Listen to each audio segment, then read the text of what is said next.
noticed something happens when people walk through the door. They come off the street, or they've gotten out of a taxi or a limousine, or come up on the subway or a bus. Whoever it is that comes in is transformed. The first time I ever heard of Angelo D'Anghia, I have no idea. His name was just always there, like rain was there, air was there, sun was there. He was just such a major part of the design landscape. I just think Angelo had a sparkle about him. He had I hate to use the word star power, but that's what he had. I mean, he walked into a room and he set it off.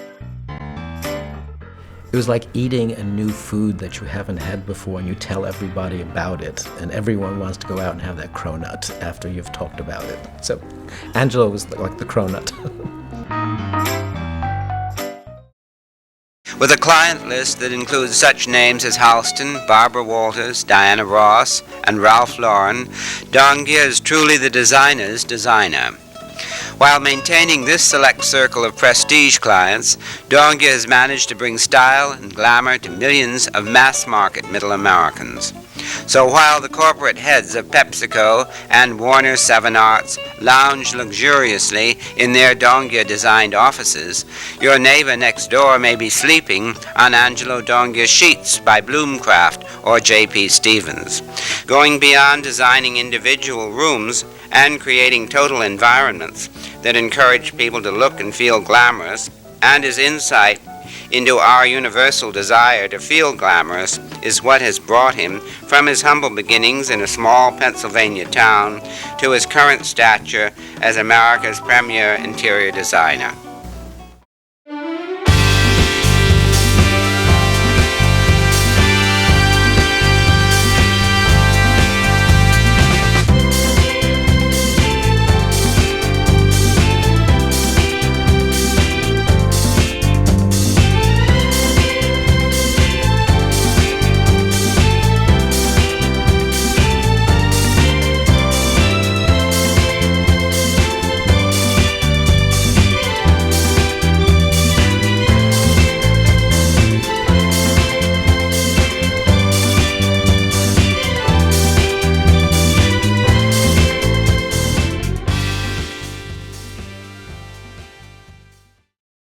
I'm Robert L. Green, and we're here in the home of Angelo D'Anghia. Angelo D'Anghia is considered the leading force in the field of interior design.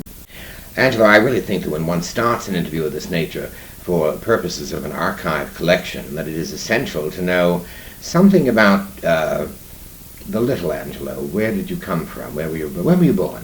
Vandergrift, Pennsylvania, which is a small town outside of Pittsburgh, western Pennsylvania.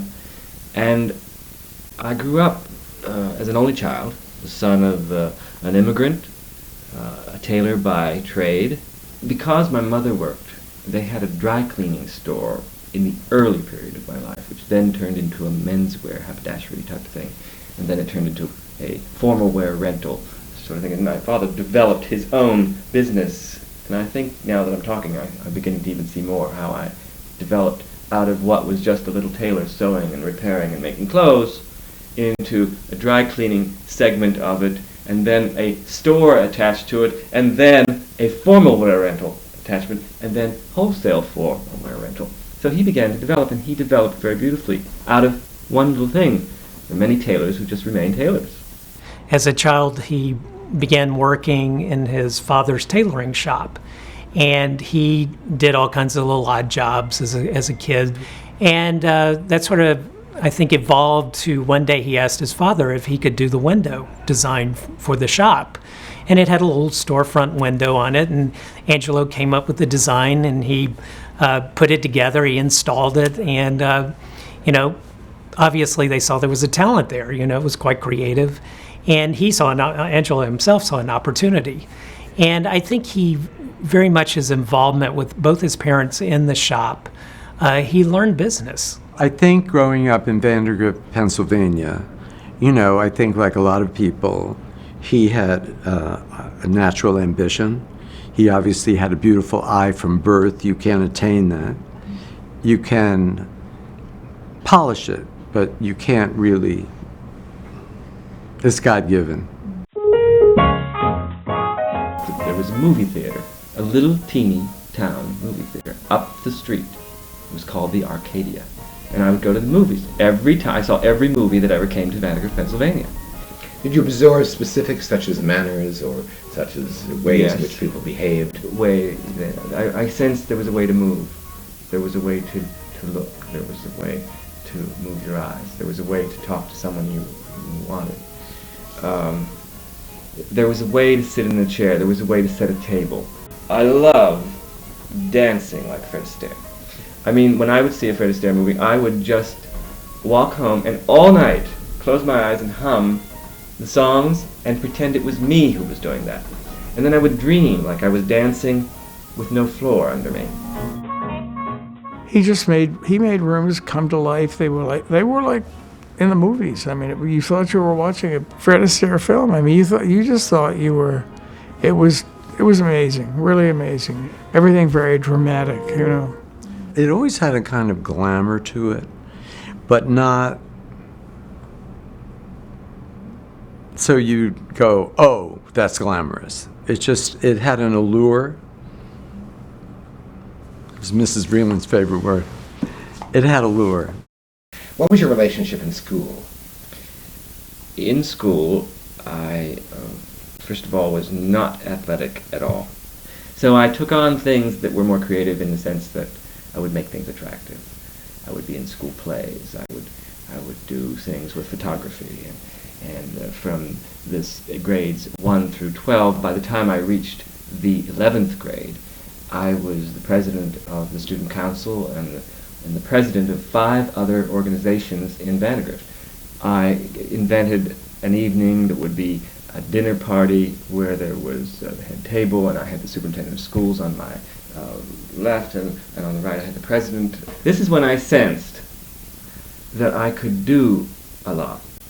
I seemed to be able to manage a lot of situations and direct and lead. Angelo knew how to handle people in general, and I think that he didn't disappoint people. When the clients coming, he greeted on the entrance and take him to the conference room. Just I'm looking at, he treat like a queen and showing not like this. He always showing the public, like a dress, Can you remember, by any chance, where you felt the support of your creative ideas was coming from? I remember clearly that 10 or 12 years of age, I knew that I wanted to make rooms pretty.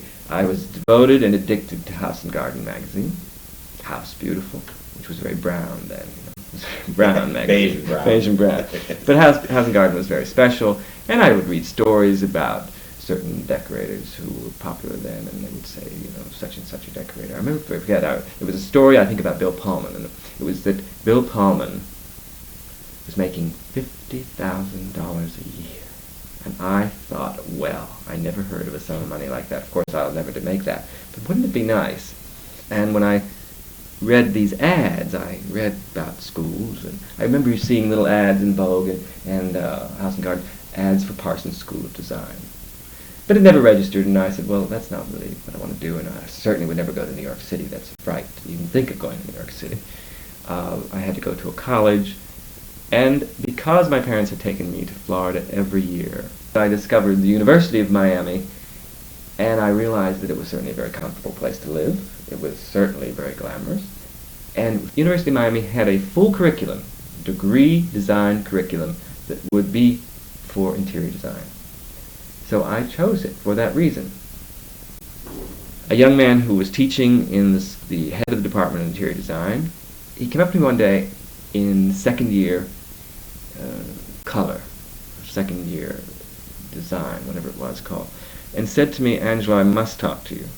He said, you're really good, and I think that you would be much better off if you were in New York City going to Parsons School of Design. I was trained there, and I think you have something. And I said, fine, then I'll do that.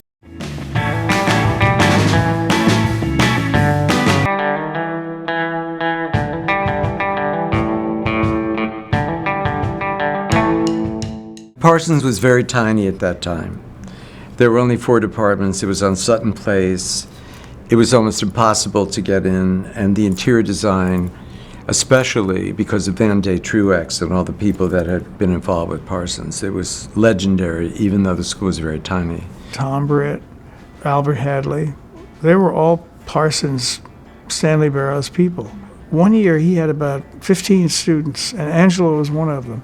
They were all stars. Every one of them came out and was very successful and made a big name for themselves.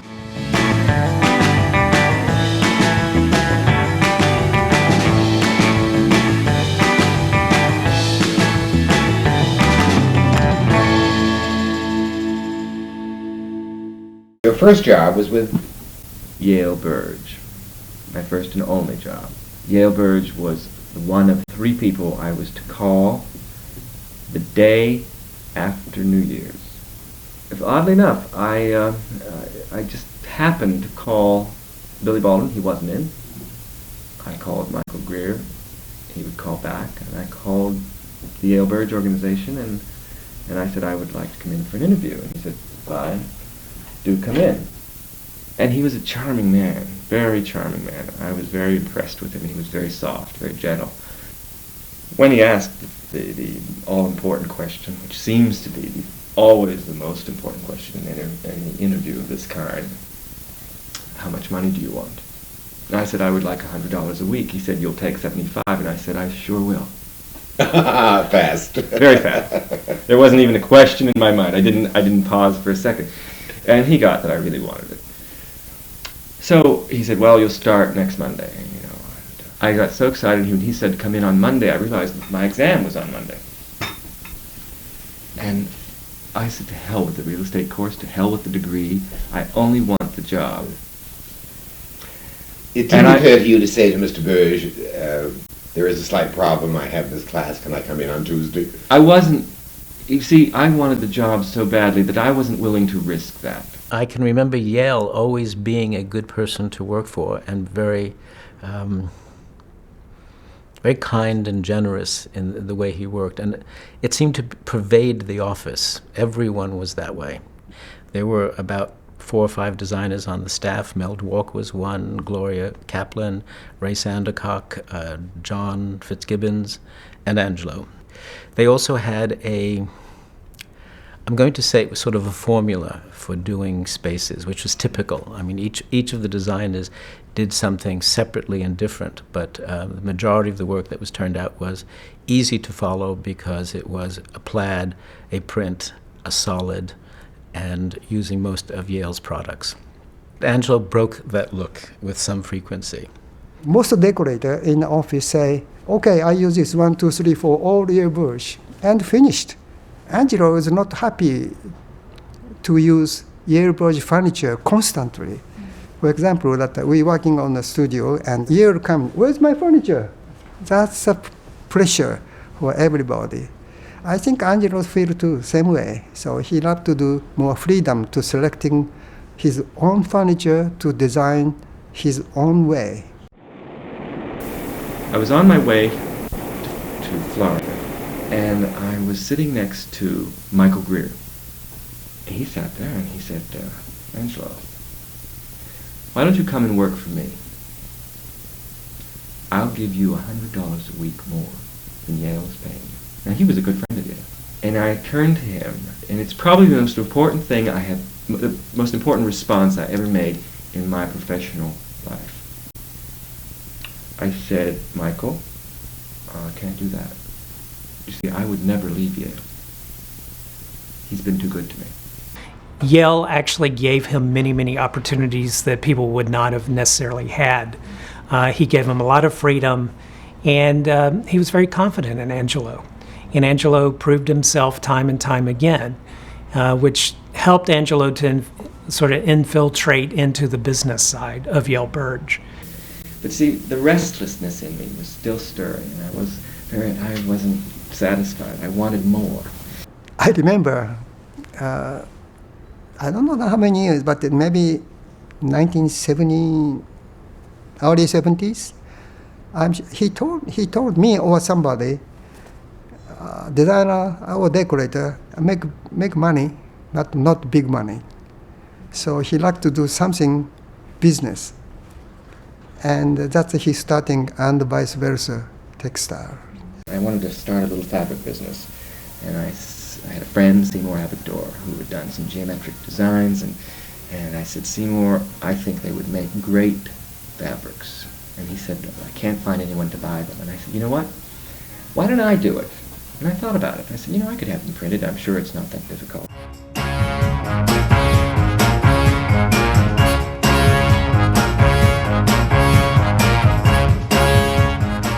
He came from a world of interior design where if you were an interior designer, that was basically your career.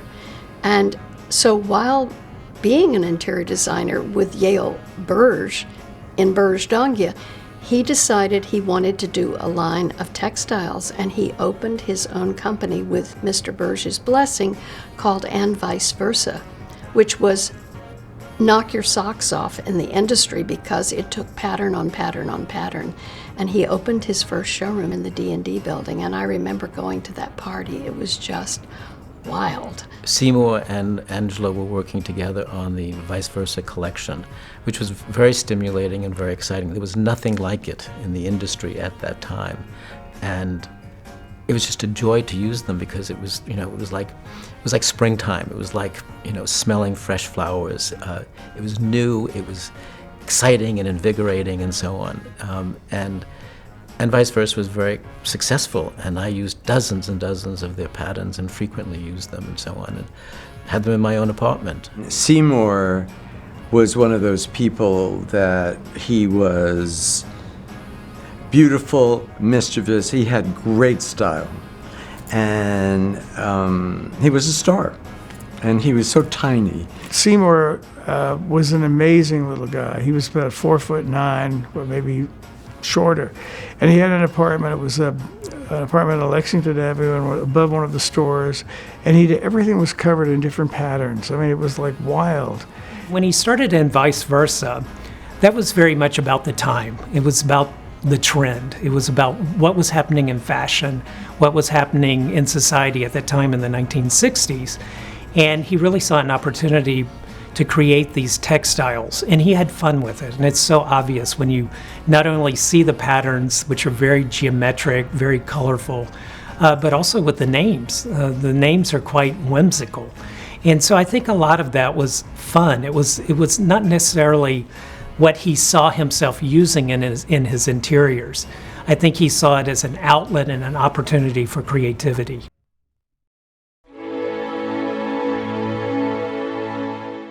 Yale Berge passed away, suddenly, and Angelo took over all his business.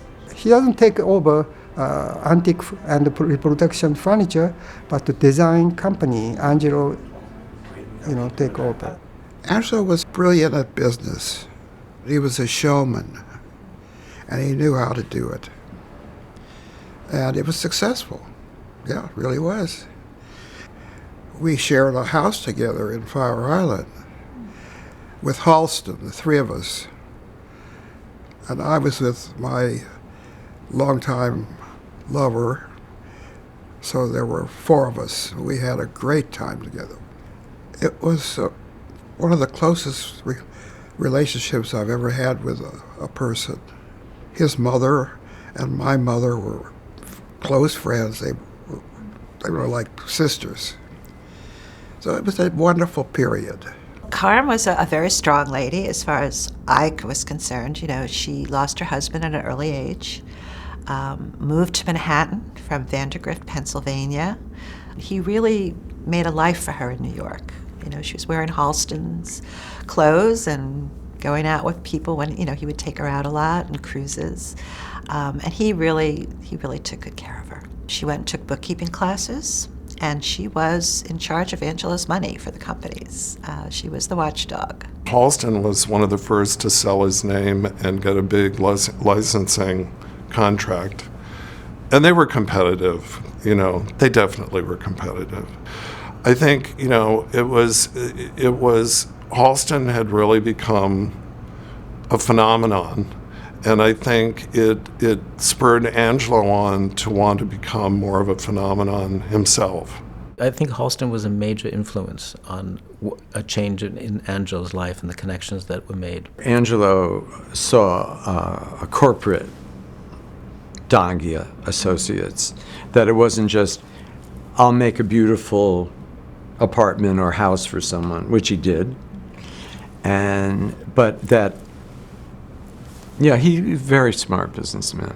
From a residential staff, we went to having then a commercial staff, and then we went to the commercial staff, which went into ships, which we had never done before, and then he wanted licensing, and it was just never ending. He had J.P. Stevens Sheets, was the first to do that. He had Krahler Furniture for mass market furniture. He was the first to do that. He realized at a certain point that one business could support the other. This is a series of rooms utilizing sheets that I've designed for J.P. Stevens. And all of these sheets have been very, very successful for me. And last week we received the figures, and is now the most important selling sheet in the entire sheet market, which makes it #1 and brings it to a category of selling as much as $3 million worth of sheets in 4 months. He wasn't only this creative force, he was also extremely smart in business. He was already, in his very early years, thinking about business. He was thinking about how he could position himself. And he had already thought about creating companies and vice versa. He then thought, well, I really need to take this to a broader audience, licensing. All of these while he was still learning to be a designer within the first decade of his career. And I think that is what is so remarkable about him. So that coming into the 1970s, Angelo is already established. I'm in the process of establishing my furniture company for furniture that I will produce and sell to designers, and will make it grow. And as I've told you, my fabric business, vice versa, is being reorganized with new targets and new goals. The licensing business is being shifted, moved, and there are new opportunities, new ideas within it. And our plan for the next 5 years is to have many contracts. The showroom business, which was non-existent 4 years ago, is now, by June 15th, will exist in 4 locations so that it can grow and churn. And all of that makes me very excited. And I see over the horizon that, yes, there are other ways to do many other things. And I feel like I'm just beginning. Angelo himself had such a strong vision and such a belief.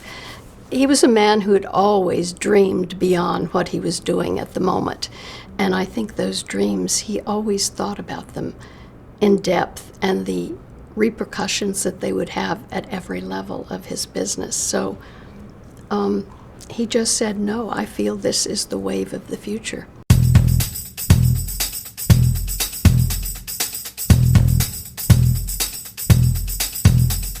It was a real time of flux. We were moving into something that was more dynamic and minimal. When he started in the design world, everything was a little ditzy, if you will, or not grand.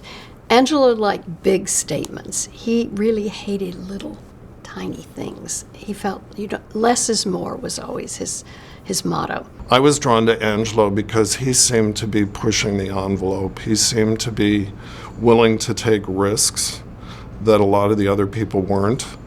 You know, he would send me down to 14th Street to pick up serapes so we could cover dining banquettes in multicolored serapes. He wasn't afraid of color. He wasn't afraid of pattern. He loved mixing. You know, he would have beautiful quilted satin pieces with Chinese Coromandel screens behind, with a big philodendron leaf, with a funny portrait by Richard Giglio that looked like a kind of mask by Matisse or something. I mean, he was doing really interesting looks that were not anything that were in the mainstream at that time. I remember working with Angelo very early on in the game, and he took me to a client's house, and it was the most breathtaking thing I had ever seen. I walked in and I thought, I didn't know people lived this way, and that they enjoyed this beauty and so on. And from that moment on, I was sold on this business. I thought, if I can create that and I can do that, I'm really happy. I just think the 70s, when he really starting to become this icon, or especially a strong player within our industry, which was minuscule back then, he made it okay to be glamorous again, whether it was a woman or a room or a sofa or a table. I think it was really about this sensuality, this confidence, a boldness, simplicity. He loved to do gold and silver leaf ceilings. He would do crown moldings out of polished brass or polished chrome, which I just thought, wow, that's just fabulous. Who would thought to do something like that? And there was just such an element of drama to them that you couldn't take your eyes off of it. And I thought, I can't imagine what it would be like to come home to this every day. I wouldn't want to leave. Taste is a beautiful thing, and it's something that we all have in us, has not brought out of us in some of us. We have to have the courage to understand that we do have it in us. And the word style is an application to taste, in the sense that it's all that taste, and in style, walking that razor's edge. The razor's edge and the willingness to fail and fall off is that precarious moment of riding that style that I believe in so strongly.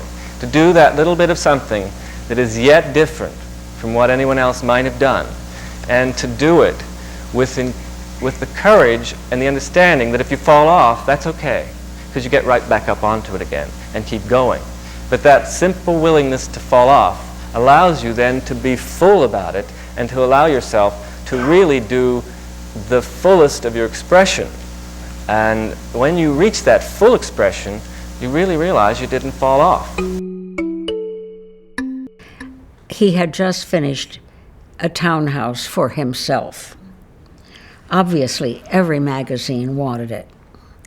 And so did I, obviously. Sort of at that time, it seemed like hairdressers were stars. And I thought the designers have a major effect on our lives, and they're the ones who should be the stars and getting the attention. And I said that I wanted the magazine to be a showcase for great design talent. And he believed me. And he gave me his townhouse to photograph, in spite of all the other much larger magazines. They were all after him, and he gave it to me. It was a turning point in not only in my career, but in the success of the magazine, because designers really believed that if Angelo gave me his work, then that opened the door. Everyone thought, well, that's it. They should do the same thing. And pretty much they did. One of the things that he always reminded people was the fact that you had to trust yourself as well as the press. And when Architectural Digest was first, the role as editor-in-chief was assumed by Paige Rents. It had not been a very glamorous magazine at all to date. And she knew Angelo, he knew her, and he invited her to his townhouse one evening for dinner. His townhouse was really his workshop, if you will. Try this, try that. And he was a fabulous cook, so he made dinner for her. He gave her a tour of the house, and she absolutely flipped for it. And ran the story and ran his living room on the cover.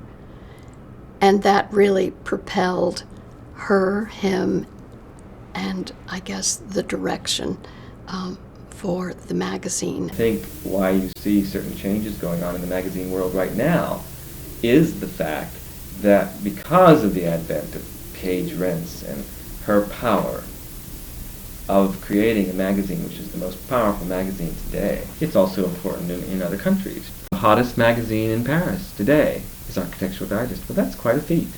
I mean, that's going over Connaissance des Arts and Réalité and all of the deluxe magazines of Europe. She has made that magazine what it is today. And I think she's a brilliant lady. Paige did a great deal for Angelo. She showed him all the time. And she showed all of us. I mean, she was an amazing, amazing, amazing spirit. And you gave her your best work, and she was faithful to you. I mean, she said, you show your work in my magazine, you don't want to be any other place. For Angelo's style, I think the one that strikes me the most, and I think everyone, that, especially the people that saw it in person, was his 71st Street townhouse. I think that was true Angelo D'Anghia. And, you know, a wonderful New York brownstone, and he took it on the interior, and every room became a stage set.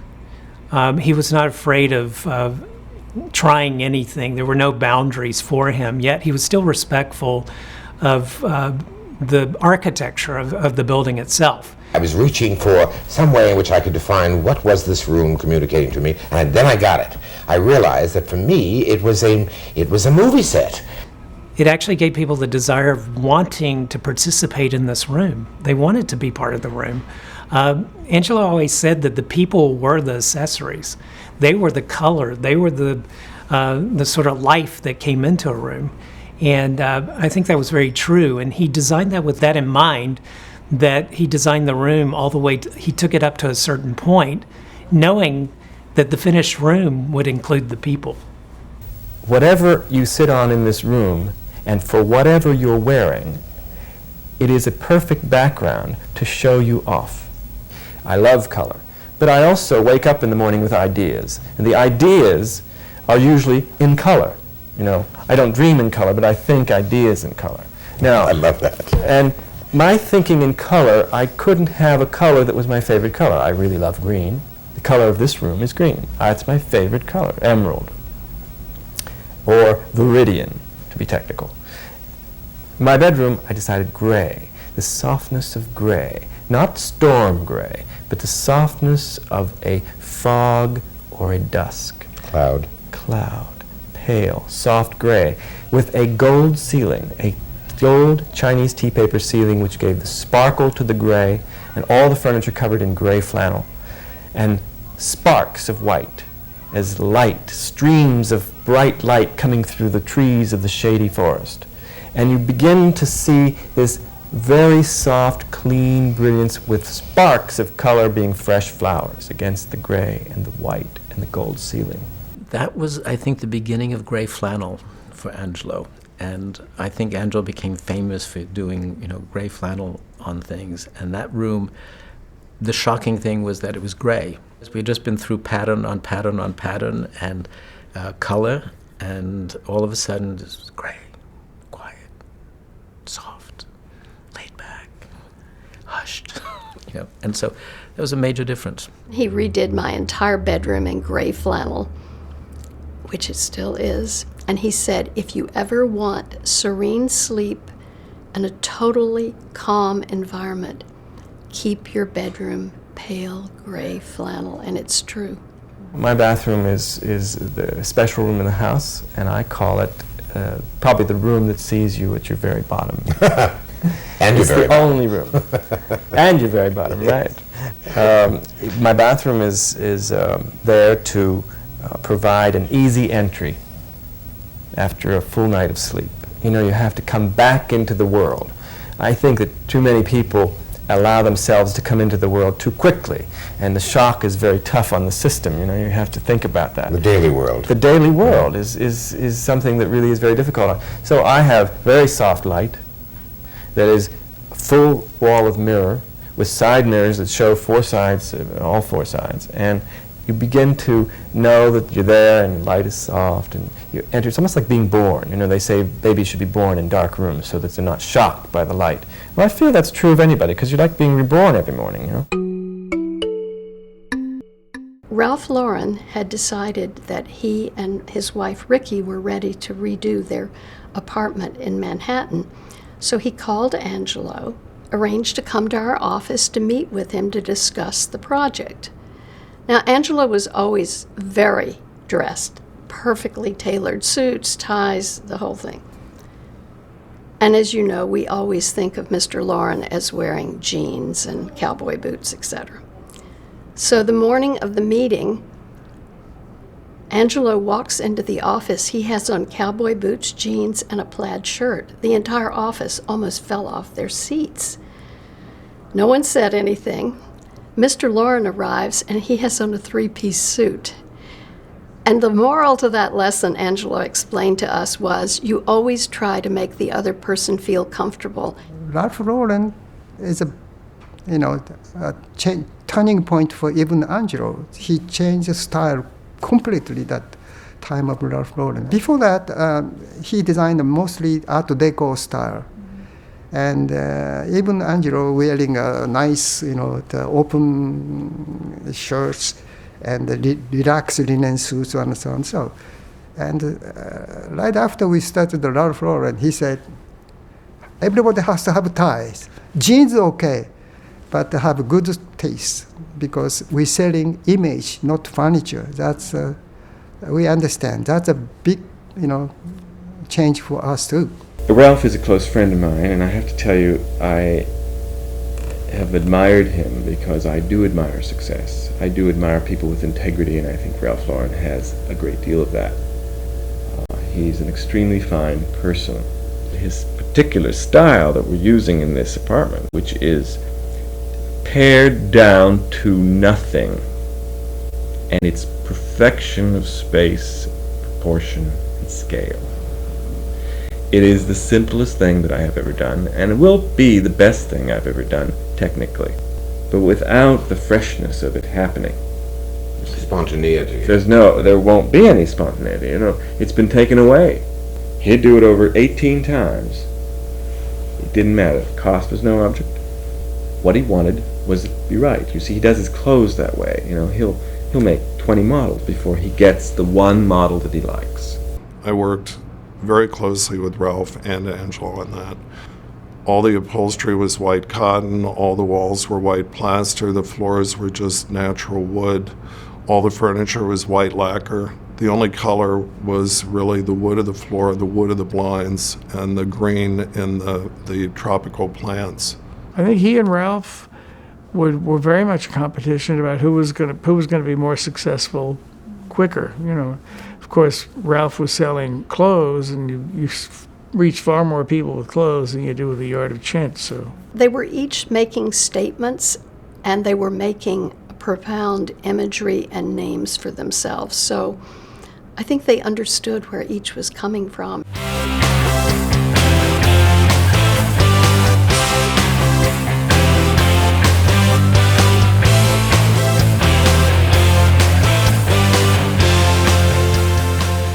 We had a look that was fresh and exciting and never before seen. And I remember people driving up and down Melrose Avenue in the early 80s and stopping literally in the middle of the street with their car because of that unique style. He got a lot of celebrity clients. I first met Angelo at the opening of the Dongya showroom in Los Angeles, which was a huge event.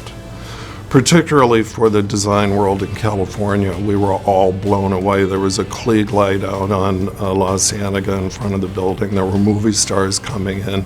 And the showroom really was like nothing we had ever seen. There were crystal chandeliers from Nestle. There were, peeled rattan tables from Bielecki. There were John Dickinson plaster tables. There were Patterson carpets. There was Angelo's furniture. All the vice versa fabrics. It just was in kind of a wonderful modernist warehouse building. I remember one day Diana Ross pulling up in her stretch limo, and all you could see was this waft of hair, as the door opened. And then one leg stepped out, and then another leg stepped out, and then she came out in this like white flowing cottony dress. And Angelo, of course, was right behind her coming out of the limo, and they were coming in to shop at the showroom. What was the direction that you selected? When she took the space at the Sheraton Netherlands, she called me up. She said, "Angelo, please come and see it." Before I signed the lease, or the papers, because it was a condominium, I said, "I think it's beautiful, and I think we can make this a very elegant place, but how do you see it, Diana? What do you want? How do you see yourself in this space?" She said, "Do you see the way you're dressed today?" And I was wearing a white linen suit with an open collar shirt, with a little soft cotton sweater underneath, and white canvas shoes. It was July. And she said, "Just the way you look is the way I would like to live." And it was a good lead, because then all I had to do was not check the fabrics that I was wearing, but the feeling that I was carrying. Which was essentially quite classic. Yes, very classic, very cool, and the understatement that she wanted.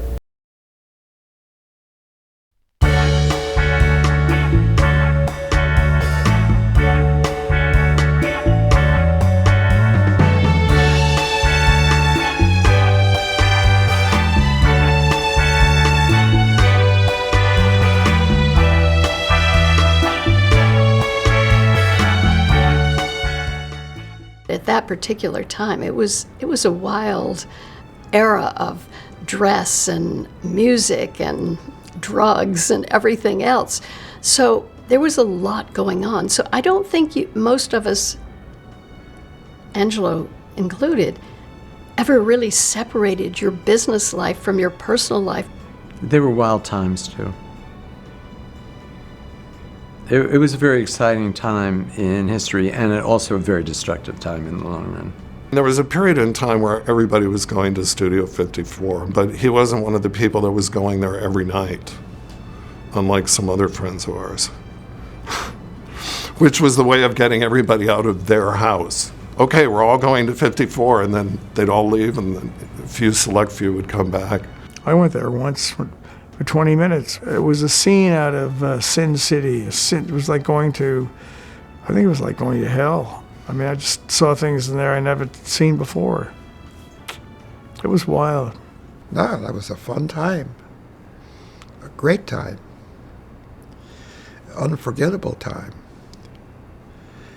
But I wasn't part of that group that he was with. It was a real fast group. It wasn't my style, that's all.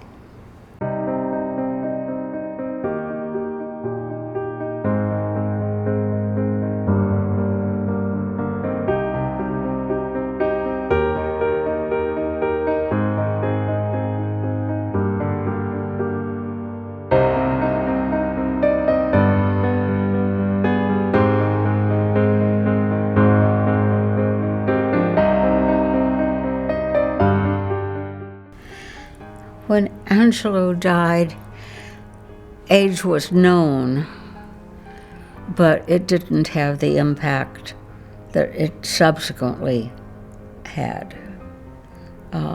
It had not yet become a plague. We lost so many wonderful people, so much great talent, including Angelo.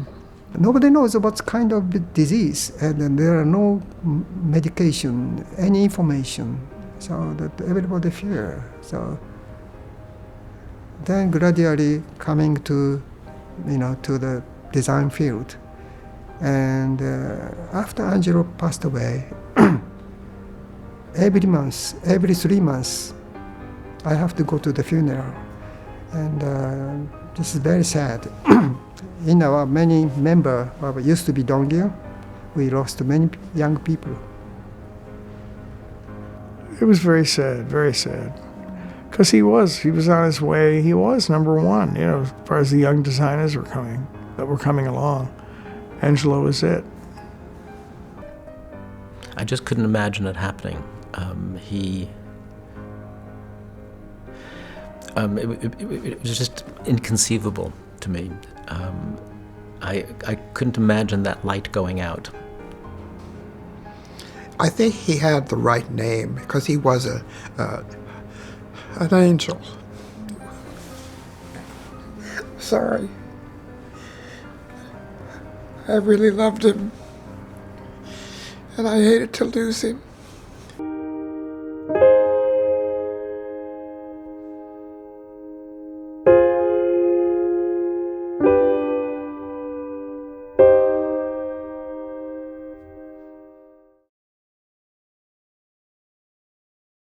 Do you have some conception of what you want to do in the next few years?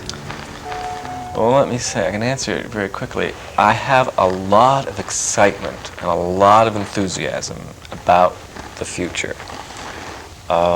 There's somebody who was interviewing me the other day for some press thing I was doing, and they said, well, now, you know, here are the 80s. You did this in the 70s, and you made quite a mark for yourself in the 70s. And what do you see the 80s as for yourself? And I said, we spent 10 years, past 10 years of the 70s, building our launching pad. And now it's ready.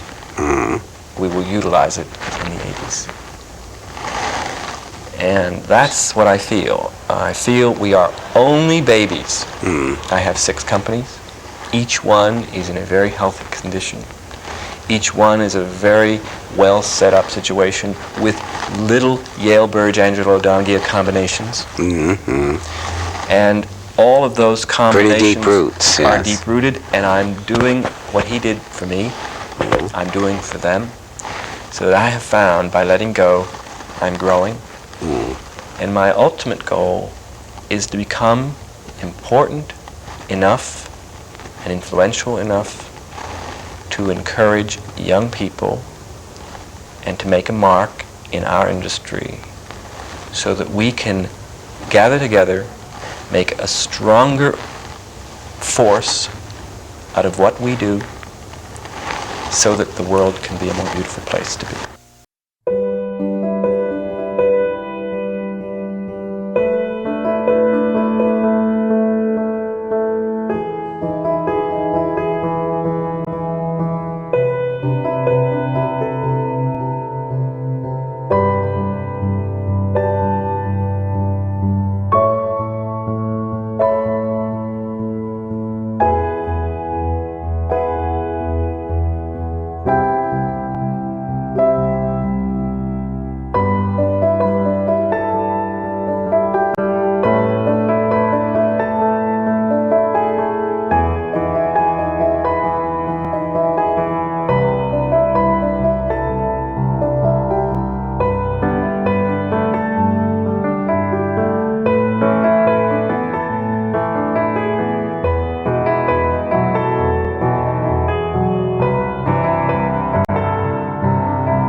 Might do that. He will bring the tea in. I'll just turn it away. Yes, just to wait. No, go ahead. Just talk a little bit. Okay. This interview is with Angelo D'Anghia, who is who pushes furniture around, and he does very amusing things with little designs that normally people just hang up on the wall of a kindergarten, but he turns it into multi-million-dollar expressions that send lady editors and housewives out of their minds across the country between the sheets and as a matter of fact, he's full of sheets if you want to know the truth. And what do you think of the interviewee? Well, I think he's very clever. And so attractive. So attractive. This interview is going to be very easy because just, you know, having someone like Robert L. Greene talking the way he talks, I won't have to say much. Fuck you.